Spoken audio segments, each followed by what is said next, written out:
নমস্কার সবাইকে, আমি মৌন। আপনারা শুনছেন আমৃত্য ভালোবাসিতকে।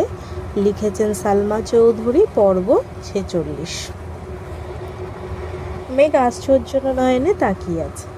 আবির ভাই মেঘকে শাড়ি পরতে বলেছে, তাও আবার নিজেই শাড়ি গিফট করেছে। ভাবতেই মেঘের ভেতরটা মুগ্ধটাই ছেয়ে গেছে। আখি জোড়ায় চমক দেখা যাচ্ছে। নিজের চোখ কান কোনো কিছুকেই বিশ্বাস করতে পারছে না।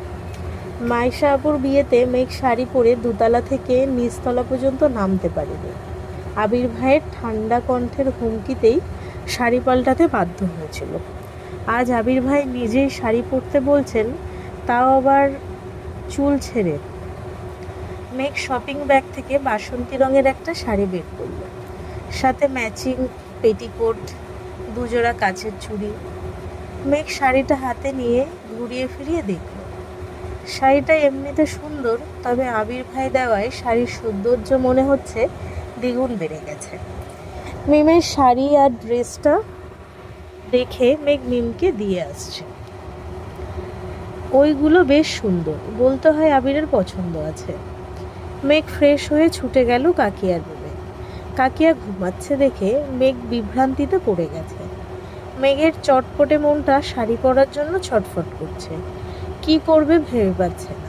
হৃদয়ের তীব্র কম্পনের কাছে ভদ্রতা বেশিক্ষণ টিকল না। মেঘ ধৈর্যহীন কণ্ঠে কাকিয়াকে ডাক শুরু করলো। মেঘের ডাকে কাকিয়া ছটফট করে উঠে বসেন। উদ্বিগ্ন কণ্ঠে শুধায়, কি হয়েছে মেঘ? মেঘ বলল, তাড়াতাড়ি ওঠো, আমার শাড়ি পরিয়ে দিতে হবে। কাকিয়া বলল, তুই শাড়ি পরবি? মেঘ বলল, হ্যাঁ। কাকিয়া, হঠাৎ শাড়ি পরতে মন চাইছে কেন? মেঘ চোখে মুখে উজ্জ্বলতা ফুটে উঠেছে। উত্তেজিত কণ্ঠে বলল, আবির ভাই আমাকে আর মিমকে শাড়ি দিয়েছেন, তাড়াতাড়ি রেডি হতে বলেছেন, ঘুরতে নিয়ে যাবে। কাকিয়া বলল, তার জন্যই এত খুশি? মেঘ বলল, হ্যাঁ, তুমি তাড়াতাড়ি এসো, আমায় শাড়ি পরিয়ে দিতে হবে। কাকিয়া বলল, তুই যা, আমি আসছি। মেঘ হুটুপুটি করে নিজের রুমে চলে গেল। কিছুক্ষণের মধ্যে কাকিয়া আসছেন। মাইশা আপুর বিয়েতে মাইশা আপুরা বাঙালি স্টাইলে শাড়ি পরিয়েছিল, তবে আজ কাকিয়া আঁচল ছেড়ে খুব সুন্দর করে কুচি দিয়ে শাড়ি পরিয়ে দিয়েছেন। হালকা মেকআপ, দু হাতে 2 ডজন কাচের চুড়ি, কানে সিম্পল কানের দুল, ওষ্ঠ জুড়ে হালকা গোলাপি রঙের রঞ্জক, চোখে হালকা করে দেওয়া কাজল, সঙ্গে গাঢ় আইলাইনারে মেঘের ডাগর ডাগর চোখগুলো অত্যন্ত মায়াবী লাগছে। চুল আঁচড়ে ঠিক মাঝ বরাবর সিঁথি কেটে কিছু চুল সামনে রাখল। পেছন দিকে চুলগুলো কোমর ছড়িয়ে বেশ খানিকটা নিচে নামল। চুলে আগ হাঁটুর কিছুটা ওপরে। শ্বাস সম্পূর্ণ হওয়ার পর মেঘ কিছুটা দূর থেকে ড্রেসিং টেবিলের দিকে তাকালো। অমনি চক্ষুদ্বয় প্রশস্ত হয়ে গেল। শাড়িতে নিজেকে কেমন যেন অপরিচিত লাগছে। কাকিয়া মেঘকে আপাতমস্তক দেখে বলল, মাশাআল্লাহ, অনেক সুন্দর লাগছে, বউ বউ লাগছে। মেঘ নড়ে চড়ে দাঁড়িয়ে লাজুক হাসলো। মনে মনে বলল, তোমাদের বাড়ির বউ, তোমাদের আবিরের বউ। কাকিয়া মেঘের হাতের দিকে তাকিয়ে ভুরু কুঁচকাল। তপ্ত স্বরে বলল, তুই একটু বস, আমি আসছি। কাকিয়া মিমের রুমে আসলো। মিম ততক্ষণে প্রায় রেডি। আদির চুল আছড়ে দিচ্ছে। তানভীর আর আবির আর আদির জন্য বাসন্তী রঙের পাঞ্জাবি আনা হয়েছে। পাঞ্জাবি 3টা গতকালই তানভীর নিয়ে আসছিল। 2টা শাড়ি আর ড্রেস আজ আবির নিয়ে আসছে। তানভীর নিজেই আদির হাত মুখ ধুয়ে সাজিয়ে দিয়েছে। মিমের রুমে যাওয়ায় মিম আবারও আদির চুলগুলো ঠিকমতো আঁচড়ে দিচ্ছিল। আকলিমা খান রুমে ঢুকতে ঢুকতে দেখলেন বিছানার উপর শাড়ি পরে আছে, অথচ মিম ড্রেস পরেছে। আকলিমা খান জিজ্ঞাসা দৃষ্টিতে তাকিয়ে শুধালেন, মেঘ শাড়ি পরেছে, তুই পরিসনি কেন? মিম বলল, আমার শাড়ি পরতে ভালো লাগে না আম্মু, শাড়ি দেখলেই রাগ ওঠে। কাকিয়া বলল, এখন রাগ উঠছে ঠিকই, শাড়ি পরার বয়স হয়নি তো, তাই। করবি, সে যাই হোক, তোর আলতাটা দে। মিম ড্রেসিং টেবিল থেকে আলতা বের করে আম্মুকে দিল। আকলিমা খান মেঘের 2 হাতে আর 2 পায়ে খুব সুন্দর মতনে আলতা পরিয়ে দিয়েছে। কিছুক্ষণের মধ্যেই মিম আর মেঘ নিচে নামলো। আদি রেডি হয়েই বাসা থেকে বেরিয়ে গেছে। মেইন গেট পার হতেই মেঘের নজর পড়ে বাসন্তী রঙের পাঞ্জাবি পরনে প্রিয় মানুষটার দিকে। পাঞ্জাবির হাতা কোনোই পর্যন্ত ওঠানো, হাতে কালো রঙের ঘড়ি, অনামিকা আঙুলে জলজল করছে একটা আংটি, চোখে সানগ্লাস পরে গাড়ির সাথে হেলান দিয়ে দাঁড়িয়ে ফোন চাপছিল। বাসন্তী রঙে আবির ভাইকে দেখেই মেঘের হৃদয়ে বসন্ত দোলা দিচ্ছে। বুকের ভেতর হৃৎপিণ্ডটা ছুটছে দিক বিদিক। বদলে গেল মেঘের অভিপ্রায়। চোখ দুটো প্রেমানুভূতিতে চকচক করছে। আবির ভাইকে এভাবে দেখেই মেঘের হার্টবিট থমকে গেছে। মেঘ মনে মনে নিজেকে আওড়ালো। আর কতভাবে আপনি আমার ছোট হৃদয়ে অগ্নিকাণ্ড জ্বালাবেন। মিমের ডাকে মেঘের মনোযোগ সরে, দৃষ্টি নামিয়ে নেয়, কুচিগুলো ধরে আস্তে ধীরে পা বাড়ায়। তখনই আবিরের দৃষ্টি পড়ে আলতারাঙা পায়ের দিকে। অমনি বুকের ভেতরটা মোচড় দিয়ে উঠেছে। আলতারাঙা পায়ের মালিক যে আবিরের হৃদয়ের রানী, আলতায় রাঙানো পা এই নিয়ে দ্বিতীয়বার দেখছে। প্রথমবার দেখেছিলাম আয়শা আপুর বিয়ে। আবির মেঘের পা থেকে মাথা অবধি দেখল। আবিরের হৃদয়ের অন্তঃস্থল জুড়ে অস্থিরতা কাজ করছে। বাসন্তী রঙা শাড়ি, সুদীর্ঘ ঘন কালো চুল, মায়াবী দুই আঁখি, সদ্য ফোটা রঙিন হাসিতে মন্ত্রমুগ্ধ আবিরের সম্মোহিত দৃষ্টিতে তাকিয়ে আছে মেঘের দিকে। শাড়িতে মেঘকে দেখে কেউ বলবেই না এই মেয়ের বয়স 18, কিছুদিন পর 19-এ পা দিবে। মেঘকে দেখে মনে হচ্ছে 22-23 বছরের যুবতী মেয়ে। মেঘকে দেখে অজানা শিহরণে আবিরের শরীর ঝাঁকুনি দিয়ে ওঠে। বক্ষস্থলের ইতস্ততা কাটানোর সাধ্যে তার নেই। আবিরের হৃদয়টাকে ক্ষতবিক্ষত করার অস্ত্র আবির নিজেই মেঘের হাতে তুলে দিয়ে এসেছে। জেনে বুঝে নিজেকে ধ্বংসের দ্বারপ্রান্তে নিতে যাচ্ছে আবির। জোরালো হৃদস্পন্দনের শব্দ আবিরের কান পর্যন্ত পৌঁছাতেই আবির ঢোক তুলল। আকাশের দিকে তাকিয়ে দীর্ঘ নিঃশ্বাস ছাড়ল। চোখ বন্ধ করে খানিক ভাবল। চোখ মেলে তাকাতেই আবিষ্কার করলো মেঘ আবিরের থেকে ঠিক 1 হাত দূরে দাঁড়ালো। এত কাছাকাছি দাঁড়ানোতে মেঘের গায়ের গন্ধ আবিরের নাসারদ্ধ পর্যন্ত পৌঁছে যায়। এই ঘ্রাণ আবিরকে বারংবার মাতাল বানাতে সক্ষম। মেঘ সুমধুর কণ্ঠে বলে, কি হয়েছে আপনার? আবির সম্মোহিনী দৃষ্টিতে তাকিয়ে শীতল কণ্ঠে বলে, হয়নি, তবে হবে। মেঘ বলে, কি হবে? আবির বলে, তোর মাথা, গাড়িতে ওঠ। মেঘ ভেঙচি কেটে চুপচাপ গাড়িতে গিয়ে বসলো। মেঘ আদি 3জনই পেছনে বসেছে। আবির ড্রাইভিং সিটে বসছে, তানভীর তার পাশেই বসেছে। গাড়ি স্টার্ট দিল। 10 মিনিটের কম করে হলেও 50 বার গাড়িতে থাকা আয়নাতে মেঘকে দেখেছে। আরও 5 মিনিট যাওয়ার পর আবির আচমকা গাড়ি সাইডে করে থামালো। তানভীর উদ্বিগ্ন কণ্ঠে বলল, কোনো সমস্যা ভাইয়া? আবির বলল, ভাই আজ গাড়ি তুই চালা, আমি পারছি না। তানভীর গাড়ি থেকে নেমে ড্রাইভিং সিটে বসেছে। শান্ত কণ্ঠে বলল, আমি কিন্তু তোমার মতো চালাতে পারবো না। আবির বলল, যেভাবে খুশি চালা, আমায় বিরক্ত করিস না প্লিজ। তানভীর ঠোঁট বেঁকিয়ে মুচকি হাসল। আবিরের হৃদয়ের তোলপাড় তানভীর কিছুটা হলেও বুঝতে পারছে। মেঘ পেছন সিটে বসে থেকে একটু উঠে পেছন থেকে আবিরের কপালে হাত রেখে প্রশ্ন করল, আপনার কি শরীর খারাপ? আবির চোখ বন্ধ করে দীর্ঘশ্বাস ছেড়ে বিড়বিড় করে বলল, কারো হৃদয় হরণ হলে কি সে সুস্থ থাকতে পারে?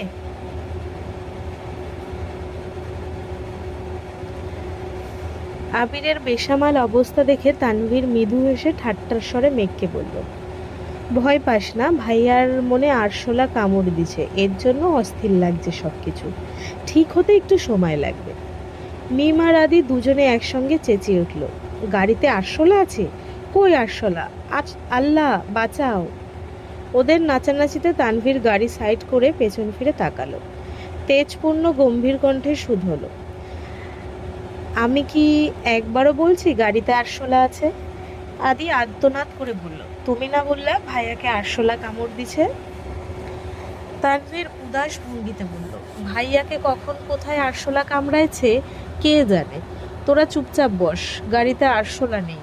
তারপরও লাফালাফি করলে আরশোলার বাড়িতে ফেলে দিয়ে আসবো। আবির তখনও চোখ বন্ধ করেই বসে আছে। তানভীর এবার আবিরের দিকে তাকিয়ে একগাল হেসে বিড়বিড় করে শুধালো, ভাইয়া ব্যথা কি বেশি লাগছে, হাসপাতালে নিতে হবে? আবির সহসা চোখ খুলল, আর চোখে তানভীরের দিকে তাকালো, কিন্তু কোনো রিয়াকশন দেখালো না। তানভীর তখনও হেসেই যাচ্ছে। তানভীর পুনরায় ডাকলো। আবির শুধু ভ্রু নাচালো। তানভীর ঠোঁট বেঁকিয়ে হেসে বলল, চোখ বন্ধ করে জোরে নিঃশ্বাস ছাড়ো আর বলো অল ইজ ওয়েল, দেখবা একটু শান্তি লাগবে। আবির ভ্রু গুটিয়ে তাকালো। তানভীরের হাসি দেখে আবিরও খানিক হাসলো। তারপর তপ্তস্বরে বলল, মজা নিচ্ছিস? তানভীর সশব্দে হেসে উত্তর দিল, একদমই না। আবির ভারী কণ্ঠে বলল, দিন আমারও আসবে, তখন বোঝাবো কত ধানে কত চাল। চুপচাপ গাড়ি স্টার্ট দে। তানভীরও আর কিছু বলল না, ঠোঁটের কোণে হাসি রেখেই গাড়ি স্টার্ট দিল। মায়েশাপুর বিয়েতে মেঘকে শাড়ি পরা দেখে আবির সারা রাত ঘুমাতে পারেনি। সাকিব তানভীরকে সবই বলেছে। তখনকার অবস্থা তানভীর সচক্ষে না দেখতে পারলেও এখনের অবস্থা ঠিকই দেখছে।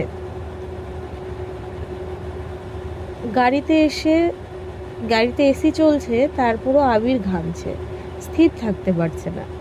একবার টিস্যু দিয়ে চোখ মুখ মুছছে, সানগ্লাস খুলে সামনে রাখছে, আবার চোখে দিচ্ছে। এই ফোন বের করছে, আবার পানি খাচ্ছে। বুকের বাঁ পাশে অবস্থিত হৃৎপিণ্ডটা অবিরত কাঁপছে। কথায় আছে, শাড়িতেই নারী। যে অষ্টাদশী জামা পরে পিচ্চি মেয়ের মতো সারা বাড়ি ছোটাছুটি করত, সে আজ শাড়ি পরে পরিপূর্ণ নারী রূপে আবিরের সামনে আসছে। মায়াবিনী তো জানে না তার মায়ার জালে আবিরের মনটা বন্দী হয়ে আছে বহু বছর ধরে। নারীরূপী মায়াবিনীকে অনন্তকাল দেখার স্বাদ জাগছে আবিরের অন্তরে।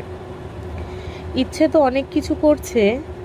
মায়াবিনীর দুগাল স্পর্শ করে চোখে চোখ রেখে মায়াবিনীর সমুদ্রের ন্যায় গভীর দু চোখে চিরকালের জন্য ডুবে যেতে, কপালে আলতোভাবে নিজের ঠোঁট ছোঁয়াতে, হৃদয়ে জমানো নিবর্ধি ভালোবাসার একখণ্ডে মায়াবিনীর উদ্বেলিত মনটাকে শান্ত করতে, মায়াবিনীর চোখে চোখ রেখে 7 সমুদ্র পাড়ি দিতে, নীল আকাশ, অগণিত পাখি আর সমুদ্রের সুবিশাল জলরাশিকে সাক্ষ্য রেখে বলতে,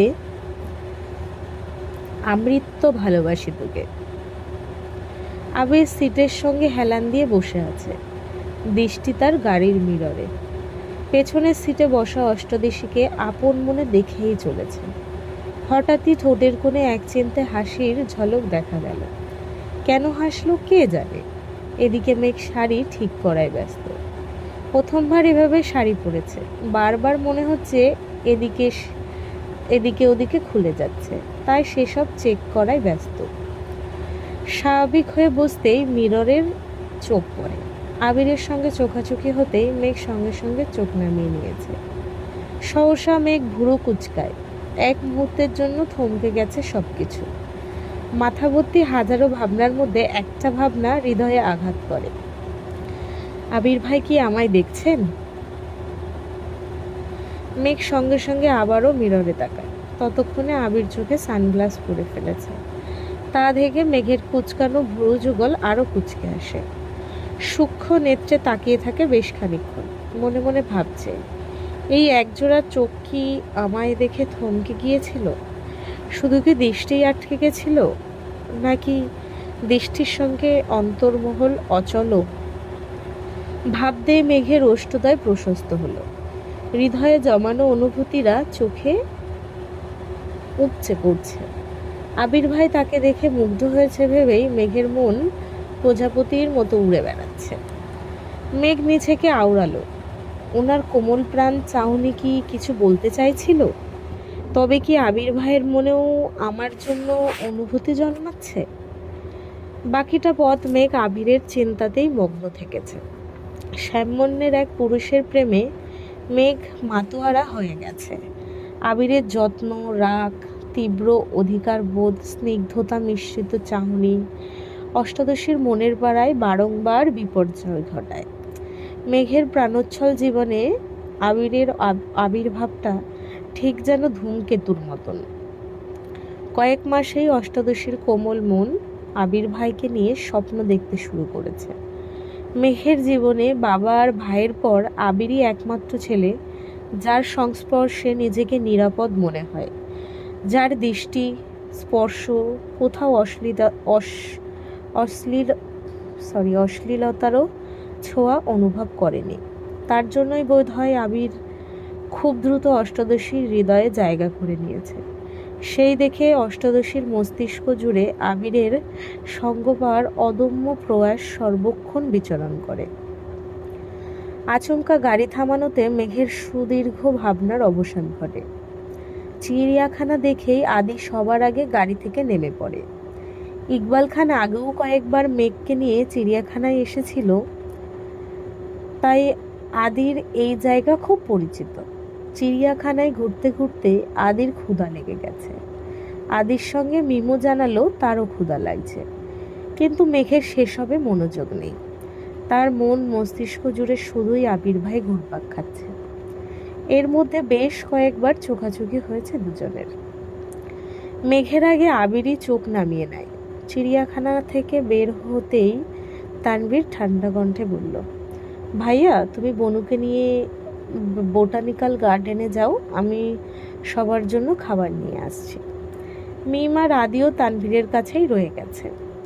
আবির দুটা টিকিট কেটে মেঘকে নিয়ে ভেতরে ঢুকলো। এ যেন গাছের সাম্রাজ্যে ঢুকে পড়েছে। চারপাশে শুধু সবুজ আর সবুজ।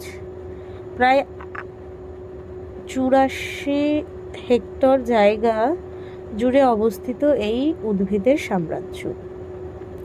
মেঘ আবিরের পিছু পিছু হাঁটছে আর চারপাশের পরিবেশ দেখছে। হঠাৎ কি মনে করে মেঘ হাঁটার গতি বাড়িয়ে আবিরের পাশাপাশি এগিয়ে গেল। আবিরের সাথে তাল মেলানোর চেষ্টা করছে। আবির যেখানে পা ফেলছে সমান দূরত্বে মেঘও পা রাখার চেষ্টা করছে। আবিরের হাঁটার গতি বেশি হওয়ায় মেঘ শাড়ি পরে ঠিক কুলাতে পারছিল না। আবির আর চোখে চেয়ে মেঘের পাগলামি দেখে মুচকি হাসলো। পকেট থেকে ফোন বের করতে করতে হাঁটার গতি কমিয়ে আনলো। দুই জোড়া পা এখন সমান তালে এগিয়ে যাচ্ছে। বাসন্তী রঙের পাঞ্জাবিতে আবির, তার সঙ্গে বাসন্তী রঙের শাড়িতে মেঘকে বেশ মানিয়েছে। লম্বাটে আবিরের পাশে মেঘকে আজ খুব একটা পিচ্ছি লাগছে না। শাড়ির সঙ্গে হিল জুতাতে বেশ বড়ই লাগছে মেঘকে। তানভীর কল দেওয়ায় আবিরের গতি কিছুটা কমে গেছে। মেঘ সামনে চলে গেছে। পাশ দিয়েই 3-4টা ছেলে যাচ্ছিল। তাদের মধ্যে একজন ঠাট্টার স্বরে বলে উঠল, কিরে মামা, আজকাল পরীরা আসমান থেকে নেমে বোটানিক্যাল গার্ডেনে ঘুরতে আসতেছে নাকি? দ্বিতীয়জন বললে, হরে মামা, আমারও তাই মনে হচ্ছে। চুলগুলো দেখছিস, জোশ না? আসলেই জোশ। এমন একটা মেয়ে যদি আমার গার্লফ্রেন্ড হতো। আচমকা ছেলেগুলোর মুখ বন্ধ হয়ে গেছে। মেঘ আবিরের দিকে তাকাতেই দেখলো আবির ফোন চাচ্ছে। মেঘ ঘাড় ঘুরিয়ে আবারও ছেলেগুলোর দিকে তাকালো। ততক্ষণে ছেলেগুলো মাথা নিচু করে চলে যাচ্ছে। মেঘ আবিরের অভিমুখে চেয়ে আছে। আবির ফোন থেকে চোখ তুলতেই মেঘের চোখে চোখ পড়ে। আবির ভ্রু নাচাতেই মেঘ কপাল কুঁচকে প্রশ্ন করল, আপনি ছেলেগুলোকে কিছু বললেন না কেন? আবির বলল, আজ কিছু বলার মুড নেই। মেঘ উদ্বিগ্ন কণ্ঠে শোধালো, এত পরিবর্তন কিভাবে সম্ভব? আবির ঠোঁট বেঁকিয়ে হাসলো, মৃদুস্বরে বলল, ফাল্গুনের প্রথম দিন আমাকে সময় দিতে এসেছি। এসব ছেলেদের সাথে কথা বাড়িয়ে নিজের অবস্থান নষ্ট করতে চাই না। মেঘ বলল, তাই বলে কিছুই বলবেন না? আবির বলল, তুই কি চাস এখন ছেলেগুলোকে ধরে পিটাই? তাহলে তো শান্তি লাগবে। মেঘ গাল ফুলিয়ে বলল, জানি না। মেঘের মনে অভিমান জমেছে। একদিন এক ছেলে মেঘের হাত ধরেছিল বলে আবির অফিস থেকে এসে মাঝ রাস্তায় ছেলেটাকে মেরেছিল, আর আজ ছেলেগুলো বাজে কমেন্টস করছে, তাতেও আবির কোনো প্রতিক্রিয়া দেখালো না। মেঘের মনে আবারও দুশ্চিন্তা ঢুকে গেছে। আবির ভাইয়ের এই পরিবর্তন মানতে পারছে না মেঘ। ছেলেগুলোকে একটা ধমক দিলেও মেঘ মানসিক শান্তি পেত। আবিরের পিছু পিছু হাঁটতে হাঁটতে অনেকটা দূরে চলে গেছে। অকস্মাৎ মেঘের নজর পড়ে সামনে গাছের নিচে একটা কাপল বসে আছে। মেঘ আবিরের মনোভাব বোঝার জন্য ওইদিকে দেখিয়ে বলল, জায়গাটা অনেক সুন্দর, তাই না? মেঘের দৃষ্টি অনুসরণ করে আবিরও সেদিকে তাকিয়েছে। কপালটাকে দেখে আর চোখে মেঘের দিকে তাকালো। মেঘ খুব মনোযোগ সহকারে কাপেলটাকে দেখছে। আবির গলা খাকানে দিয়ে অন্যদিকে তাকিয়ে ঠান্ডা কণ্ঠে বলল, হ্যাঁ, অনেক সুন্দর। মেঘ একটু ভারী কণ্ঠে বলল, ওই দিকে না, এদিকে দেখতে বলছে। মেঘ ইনডাইরেক্টলি আবিরকে কাপেলটাকে দেখতে বলছে। আবির বুঝেও না বুঝার মতন ভান করছে আর মিটিমিটি হাসছে। আবির এবার কাপেলটার দিকে তাকালো। খানিক বাদে প্রশ্ন করলো, তুই তো বোটানির স্টুডেন্ট। ওরা যে গাছটার নিচে বসে আছে ওই গাছটার বৈজ্ঞানিক নাম কি বল? মেঘ আহামুখের মতো তাকিয়ে আছে। এই কেমন মানুষ, বোঝাচ্ছে কি আর ব্যাটার বুঝতেছে কি? মনে প্রেম ভালোবাসা নাই, ঠিক আছে, তাই বলে ঘুরতে এসো পড়াশোনা? এটা কেমন কথা? আবির মেঘের দিকে তাকিয়ে পুনরায় প্রশ্ন করলো, কি হলো, জানিস না? মেঘ বলল, জানবো না কেন, ওটার বৈজ্ঞানিক নাম মেঘালিমোটা ক্রিয়েটর ব্রাইটিস। আবির হা করে তাকিয়ে আছে। মেঘের মাথায় আস্তে করে গাঁটটা দিয়ে আবির বলল, এটা টার্মিনালিয়া আর জুমা। কি পড়াশুনো করিস, এটাও জানিস না? আরেকটা গাছের দিকে দেখিয়ে পুনরায় বলল, এই গাছটার নাম বল। মেঘ ফোঁস করে শ্বাস ছেড়ে রাগী স্বরে বলল, বোটানিতে পড়ি বলে যেখানেই যাই সেখানেই শুধু বৈজ্ঞানিক নাম ধরতে হবে? আমি কি এখানে পড়তে আসছি? আবির বলল, তাহলে কেন আসছিস? মেঘ বলল, বেড়াতে আসছি। আবির বলল, বেড়াতে আসছিস বেড়া, এদিক সেদিক নজর আটকায় কেন? আবির ঘুরিয়ে ফিরিয়ে হলেও বুঝিয়ে দিয়েছে ওই কাপেলটাকে দেখা আবিরের ভালো লাগেনি। মেঘ ভেংচি কেটে যেতে যেতে পড়ল, সুন্দর জিনিসে নজর তো পড়বেই। আবির সেদিকে তাকিয়ে ধীর কণ্ঠে বলল, আমার চোখে যেমন তুই ব্যতীত সব মেয়ে কুৎসিত, তেমন কাপল হিসাবে আমি আর আমার স্প্যারো ব্যতীত সবাই অসুন্দর। আমি চাই সবাই আমাদের দেখুক, আমি কেন অন্যদের দেখব? কথাগুলো বলেই আবির ঠোঁট বেঁকালো। দ্রুত পায়ে মেঘের কাছাকাছি এগিয়ে আসলো। আবারও পাশাপাশি হাঁটছে দুজন। আবির একটু পর পর আর চোখে মেঘকে দেখছে। সামনে যেতেই তানভীর মেঘকে দেখেছে। সামনে যেতেই তানভীরদের সঙ্গে দেখা হলো। আবির তানভীরকে দেখেই শান্ত স্বরে বলল, ভাবছিলাম তোর বোনের মাথাটা ঠিক আছে, এখন দেখি ও আরো বড় তার ছিল। তানভীর বলল, কেন, কি হয়েছে? আবির বলল, নির্দ্বিধায় বৈজ্ঞানিক নাম বানিয়ে বলে, পাগলের লক্ষণ। তানভীর বলল, এটা তো ভালো কথা, আমার বোনের কত ট্যালেন্ট দেখেছো? আবির হেসে বলল, তোর বোনের ট্যালেন্ট দেখে আমি শিহরিত। আবির আর তানভীর দুজনেই সশব্দে হাসছে। মেঘ মিমের হাত ধরে ঘুরছে, সুন্দর জায়গা দেখে ছবি তুলছে। আদি ওদের সামনে হাঁটছে আর খাচ্ছে। ঘন্টা দুয়েক ঘোরা শেষে গেট থেকে বের হয়ে কিছুটা সামনে আসতেই তিনটা ছেলে ছুটে আসে।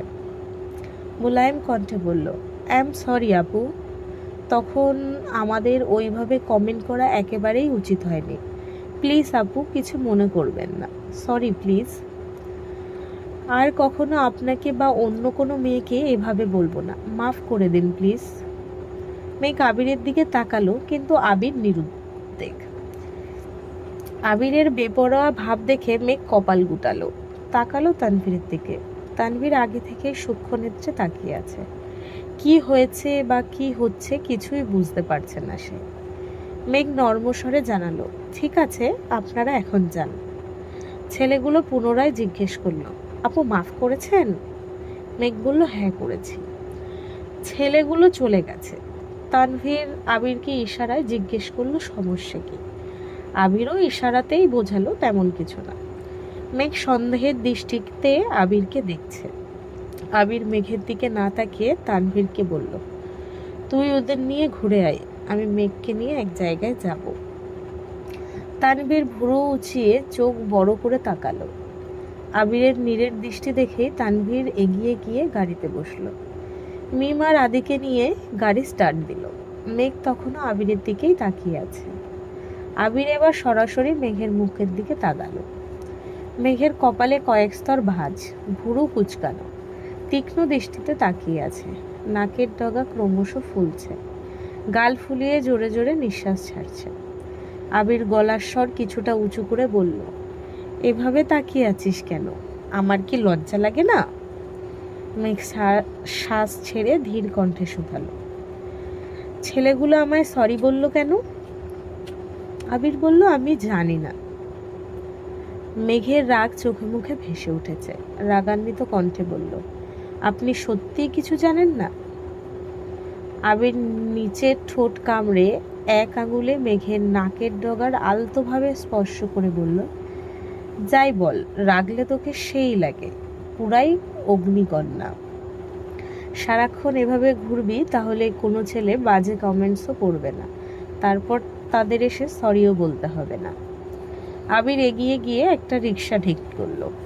হাতের ইশারায় মেঘকে ডাকলো। আবির রিক্সা থেকে হাত বাড়ালো। মেঘ এক হাতে শাড়ি কুচি ধরে অন্য হাতে আবিরের হাত শক্ত করে ধরে রিক্সাতে উঠে বসলো।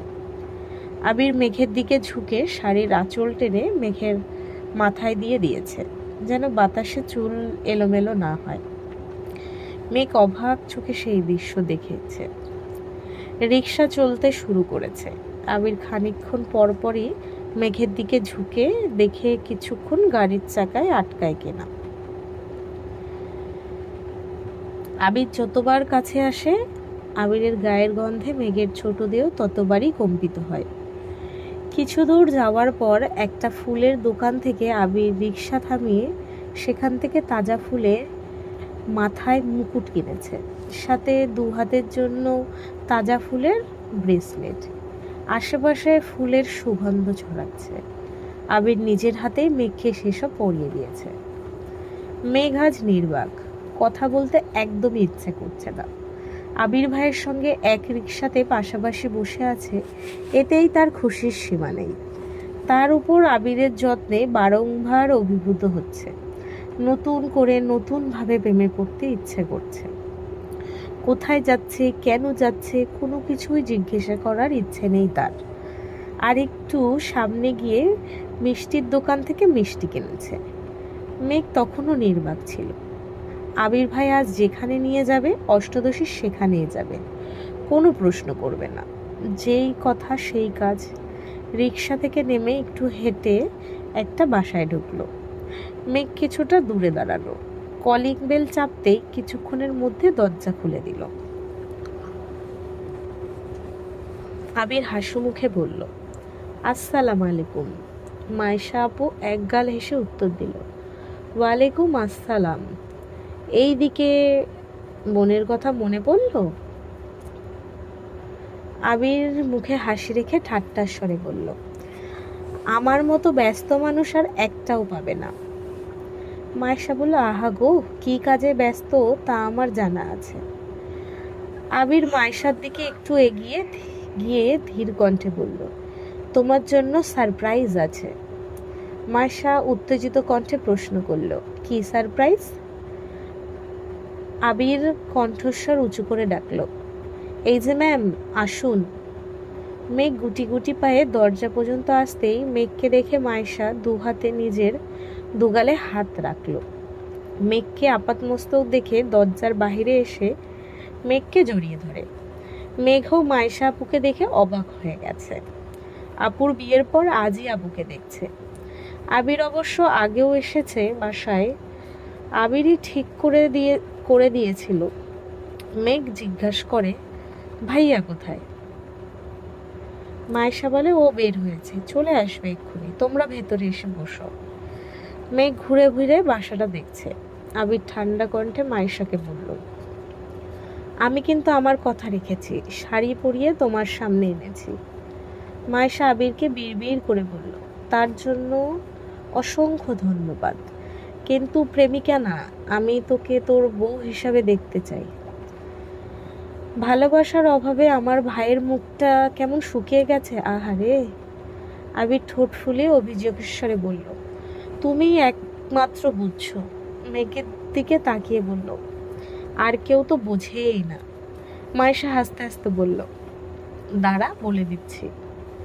আবির বলল, না আপু প্লিজ বলো না। ততক্ষণে মেয়েকে এসে সোফায় বসতে বসতে বলল, কি হয়েছে আপু? মায়েশা মুখে হাসি রেখেই বলল, মেঘ তোমাকে আজ অনেক সুন্দর লাগছে, মাশাআল্লাহ। সাবধানে থেকো, তোমাকে দেখে কারোর হার্ট অ্যাটাক না হয়ে যায়। তোমরা বসো, আমি নাস্তা নিয়ে আসি। একটু পর মায়েশা আপুর হাজবেন্ড বাসায় আসছে। কিছুক্ষণ আড্ডা দিয়ে নাস্তা করে আবির মেঘকে নিয়ে বের হবে। মায়েশা মেইন গেট পর্যন্ত এগিয়ে এসে উচ্চস্বরে বলল, আবির, মেঘের শাড়ির কুচিগুলো ঠিক করে দে। মেঘ আর আবির দুজনেই অবাক চোখে মায়েশার দিকে তাকালো। মায়েশা স্বাভাবিক কণ্ঠে পুনরায় বলল, কি হলো, ঠিক করে দে। মায়েশার কথা মতন আবির হাঁটু গেড়ে বসে আস্তে ধীরে কুচিগুলো ঠিক করে দিচ্ছে। মেঘ বিপুল চোখে তাকিয়ে সে দৃশ্য দেখছে। হাত পা কাঁপছে মেঘের। আবির দাঁড়াতেই মায়েশা আবিরকে ডাকলো। আবির কাছে যেতেই মায়েশা হেসে বলল, শুধু ভালোবাসলেই হবে না ভাই, যত্নশীল হতে হবে। আবির মুচকি হেসে বলল, বিয়েটা করতে দাও, যত্ন কাকে বলে কত প্রকার বিস্তারিত দেখতে পারবা। আসছি। আবির মেঘকে নিয়ে বাসার উদ্দেশ্যে রওনা দিয়েছে। অন্যদিকে তানভীর, মিম আর আদিকে নিয়ে ঘুরতে ঘুরতে বন্যাদের বাসার দিকে আসছে। আবিরের চোখে প্রেমাভূতি দেখে তানভীরেরও খুব ইচ্ছে করছিল বন্যাকে দেখতে, কিন্তু হুটহাট বন্যাকে কল দেওয়াটা নিজের কাছেই খারাপ লাগে। ছোট বোনের বান্ধবীকে কল দিয়ে কি বলবে, সেটা বোনের কান পর্যন্ত কিভাবে পৌঁছাবে তা ভেবেই কল করার সাহস পায় না। তানভীর ধীর গতিতে গাড়ি চালাচ্ছে আর আশেপাশে তাকাচ্ছে। আঁখি জোড়া অনবরত তাকেই খুঁজছে। মিম শুধালো, ভাইয়া আমরা এদিকে কেন আসছি? আমাদের বাসা তো এদিকে না। তানভীর বলল, ঘুরতে আসছি, চুপচাপ করে বসে থাক। কিছুটা এগিয়ে যেতেই হঠাৎ চোখে পড়ল হলুদ সালোয়ার কামিজ পরনে একজনের দিকে। মাথায় সাদা ওড়না, ঠোঁটে হালকা লিপস্টিক, আপন মূল্যে ঝালমুড়ি খাচ্ছে। শিওর হওয়ার জন্য একটু এগিয়ে গেল। গাড়ি থামাতো বন্যার কাছাকাছি এসে। গাড়ির হর্নের শব্দে বন্যা ঘাড় ঘুরিয়ে তাকাতেই তানভীরের হৃদয়ে ছুরির ন্যায় কিছু ঢোকার মতো অনুভূতি হলো। বন্যার দু চোখে গাঢ় করে কাজল দেওয়া, বাসন্তী রঙের জামা আর সাদা ওড়নাতে অসম্ভব সুন্দর লাগছে বন্যাকে। তানভীরের দৃষ্টি সরছেই না। ভেতর থেকে মিম বন্যাকে দেখে বলে উঠল, ভাইয়া দেখো বন্যা আপু। এতে তানভীরের হুঁশ ফেরে। মিম আর আদি যে তানভীরের সাথে ছিল এটা তানভীরের মনেই ছিল না। তানভীর শান্ত স্বরে বলল, তোরা বস, আমি আসছি। তানভীর বের হয়ে একটু সামনে এগিয়ে গেল। বন্যা মৃদু হেসে প্রশ্ন করল, আপনি এখানে? তানভীর বলল, এমনিতেই আসলাম। বন্যা নিজের হাত ঝালমুড়ির দিকে তাকিয়ে আবারও তানভীরকে দেখে আস্তে করে বলল, ঝালমুড়ি খাবেন? তানভীর বলল, না, খাও তুমি। কয়েক মুহূর্তের নিস্তবতা কাটিয়ে তানভীর শুধালো, বাসা থেকে এত দূরে ঝালমুড়ি খেতে এসেছো? বন্যা এবার একটু শব্দ করেই হাসলো। এপাশ ওপাশ মাথা নেড়ে বলল, না, ঘুরতে বের হয়েছিলাম, আপু আর ভাই একটু সামনে গেছে, তাই আমি ঝালমুড়ি খাচ্ছিলাম। বন্যা ঘাড় ঘোরাতেই ঠোঁট জোড়া আরো প্রশস্ত হলো। স্বাভাবিক কণ্ঠে বলল, ওই তো আপুরা চলে আসছে। ওনারা আসতেই বন্যা বোনের সঙ্গে পরিচয় করিয়ে দিল। যদিও তানভীর আগে একবার বন্যাদের বাসায় গিয়েছিল, কিন্তু তখন বড় আপুর সঙ্গে দেখা হয়নি। তানভীর কিছুটা থতমত খেয়েছে, তবুও স্বাভাবিক থাকার চেষ্টা করছে। তানভীর সহজ স্বরে বলল, আসসালাম আলাইকুম আপু, কেমন আছেন? বন্যার দিদি আলাইকুম সালাম, ভালো। আপনি কেমন আছেন? তানভীর বলল, আলহামদুলিল্লাহ ভালো। আমি মেঘের বড় ভাই। চিনতে পারছি, আপনার কথা অনেক শুনেছি। আপু, চিনতে পারছি, আপনার কথা অনেক শুনি। আপনি নাকি খুব রাগী? তানভীর মুখের হাসি মুহূর্তেই গায়েব হয়ে গেছে। কি বলবে বুঝে উঠতে পারছে না। বন্যার আপু পুনরায় প্রশ্ন করলেন, তা আমাদের এদিকে কি মনে করে, ঘুরতে নাকি এমনিতেই? তানভীর ঢোক গিলে শান্ত কণ্ঠে বলল, ভাই বোনদের নিয়ে ঘুরতে বেরিয়েছিলাম, ভাবলাম এদিকেও ঘুরে যাই। বন্যা উত্তেজিত কণ্ঠে প্রশ্ন করল, মেঘ আসছে? তানভীর মৃদু হেসে বলল, না, বনু আসেনি, মিম আর আদি গাড়িতে আছে। বন্যা তথস্থ হয়ে বলল, আগে বলবেন না? আগে বললেন না কেন? আপু, তোমরা কথা বলো, আমি দেখা করে আসি। বন্যার বড় বোন হাসি মুখে বলল, ভাই বোনদের নিয়ে আসছেন, রাস্তায় কত ঘুরবেন, বাসায় চলুন। তানভীর বলল, না আপু, অন্য কোনো দিন আসবো। বন্যা মিম আর আদির সঙ্গে গল্প করেছে, ঝালমুড়ি কিনে দিয়েছে। তাদের থেকে বিদায় নিয়ে তানভীর বাসার উদ্দেশ্যে রওনা দিল। বাসার গলি পর্যন্ত এসে গাড়ি থামালো। ততক্ষণে আবির মেঘকে নিয়ে চলে আসছে। তানভীর গলিতেই ওদের নামিয়ে দিয়েছে। তিন ভাই বোন গল্প করতে করতে যাচ্ছে। আবির ভাই মেঘকে মাথার মুকুট কিনে দিয়েছে, সেটা দেখে মিম মেঘের কাছে আবদার করছে তাকেও যেন এনে দেয়। তারপর বন্যার সঙ্গে দেখা হয়েছে, সেই কথাও বলছে। বাসায় ফিরে কিছুক্ষণ পরই তানভীর বন্যার নাম্বারে কল দিল। আজ প্রথমবারেই কল রিসিভ হলো। তানভীর গম্ভীর কণ্ঠে প্রশ্ন করল, কি করতেছ? বন্যা বলল, তেমন কিছু না। কেন? তানভীর বলল, হাত কাটছো কিভাবে? বন্যা আটকে উঠে নিজের হাতের দিকে তাকায়। তানভীর সন্ধ্যার দিকেই হাতের অবস্থা দেখেছে। আপু চলে আসায় হাতের কথা জিজ্ঞেস করতে পারেনি। বন্যা জিভ দিয়ে নিচের ঠোঁট ভিজিয়ে উদ্বিগ্ন কণ্ঠ বলল, দা লেগে কেটে গেছিল। তানভীর রাগী স্বরে বলল, দা লেগে হাত কিভাবে কাটে? কাজ করার সময় মনোযোগ কোথায় থাকে? বন্যা মৃদু এসে বলল, বেশি কাটেনি। তানভীর বলল, তা তো ব্যান্ডেজ দেখেই বুঝেছি। ঔষধ খেয়েও ঠিক মতো রাখছি। এদিকে মেঘ ঘন্টাখানেক পর আবিরের জন্য 1 কাপ কফি নিয়ে আস্তে আস্তে আবিরের রুমে ঢুকেছে। আবির চোখ বন্ধ করে বিছানার পাশে হেলান দিয়ে বসে আছে। মেঘ খুব সন্ন্যপর্ণে কাপটা টেবিলের উপর রাখলো। কয়েক সেকেন্ড আবিরকে দেখলো। বলতে চাইলো কফিটা খাওয়ার জন্য, কিন্তু কেন জানি গলা দিয়ে কথা বের হচ্ছে না। মেঘ চলে যাওয়ার জন্য পা বাড়াতেই নিলে আবির সুস্থির কণ্ঠে ডাকলো, মেঘ। অমনি মেঘের পদযুগল স্তব্ধ হয়ে গেল। পা বাড়াতে চেয়েও বাড়াতে পারছে না, মুখ ফুটে কিছু বলতেও পারছে না। আবির অত্যন্ত ধীর কণ্ঠে বলল, মাথায় খুব ব্যথা করছে, কিছু মনে না করলে একটু টিপে দিবি প্লিজ। আবিরের কণ্ঠ অনেক ভার, কথাগুলো অনেক কষ্টে বলেছে। মেঘ ঢোক গিলে আস্তে করে গলা খাকানি দিয়ে বলল, আপনার জন্য কফি নিয়ে আসছিলাম। আবির বলল, এই ব্যথা কফিতে কমবার নয়। মেঘ এগিয়ে এসে আবিরের মাথার পেছনে দাঁড়িয়ে আলতোভাবে চুলে স্পর্শ করে। আবিরের চোখ বন্ধ করে বসে আছে, একবারের জন্য তাকিয়েও দেখছে না। আবিরের মাথায় হাত বুলাতে বুলাতে মেঘ ডাকলো, আবির ভাই। আবির বলল, হুম। মেঘ বলল, আপনার কি হয়েছে? কি নিয়ে এত টেনশন করছেন? আবির বলল, ভাবছি আগামীকাল ফুপ্পির সাথে বাসায় মানুষদের দেখা করাবো, কিন্তু কিভাবে কি করব কিছুই ভেবে পাচ্ছি না। বাসার মানুষদের রাজি করানোর উপায় পাচ্ছি না, তাই খুব টেনশন হচ্ছে। মেঘ খানিক ভেবে বলল, আমি কি কোনোভাবে আপনাকে সাহায্য করতে পারি? আবির বলল, না, তোকে আমি কোনো কিছুতেই জড়াতে চাই না, তোর কিছু করতে হবে না। মেঘ বলল, কেন? ফুপ্পিকে আপনার একার নাকি? ফুপ্পিকে বাসায় ফেরানোর দায়িত্ব একা আপনার না, এই দায়িত্ব আমারও। আমার মাথায় একটা প্ল্যান আছে, বলি? আবির বলল, বল। মেঘ আবিরের কানের কাছে বিড়বিড় করে সব প্ল্যান জানালো। তা শুনে আবির তপ্ত স্বরে বলল, আমি বললাম তো তোকে আমি এই ঘটনায় জড়াতে চাই না, কেন বুঝতে চাইছিস না?